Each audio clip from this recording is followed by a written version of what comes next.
Otetaan tilanne, jossa on normaali ihminen, joka ajattelee syvällisiä kysymyksiä maailmankaikkeudesta, sen luonteesta, synnystä ja siitä, kuinka kaiken tämän tulisi vaikuttaa hänen omaan maailmankuvaansa. Ajatellaan, että häntä lähestyy toinen ihminen, joka väittää tietävänsä, miten kaikki on tapahtunut, ja hänellä on siksi oikeus päättää asioista, koska tietää niiden todellisen luonteen. Hänen mukaansa tämä kaikki on lähtöisin Jumalasta, joka on hänet määrännyt tähän asemaan.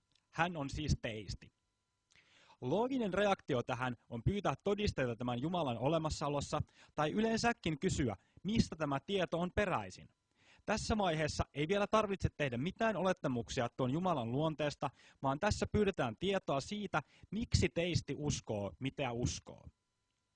Ensimmäinen todiste on yleensä jonkinlainen pyhä kirja tai hengellinen ilmestys, jonka inspiraationa tuo Jumala on toiminut. Todiste voi olla yksilötasolla varsin vahva, etenkin jos yksilö itse on saanut jonkinlaisen ilmestyksen. Mutta se, että pyhä kirja tai ilmestys sanoo olevansa peräisin Jumalasta, ei vielä todista, että asia todellakin on niin. Kuka tahansa voi heittäytyä maahan sätkimään ja jälkeenpäin väittää nähdeensä näkyjä, jotka ovat tulleet Jumalalta. Ne voi jopa kirjoittaa ylös ja väittää Jumalaa inspiraation lähteeksi, mutta se ei vielä tarkoita, että näin olisi todellisuudessa.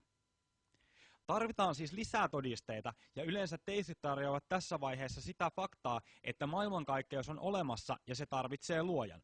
Maailmassa näkyy heidän mielestään joku jumalainen suunnitelma, jota ei voi olla olemassa ilman luojaa, jolla olisi joku suunnitelma. Mutta mikään ei toisaalta estä sitä, että maailmankaikkeus olisi aina ollut olemassa, eikä sitä, että kaikki on näin vain sen tähden, että kaikki on näin. Kukaan ei nimittäin ikinä pysty kertomaan, mikä tuo suuri jumalainen suunnitelma on, sellainen vain mukamas on.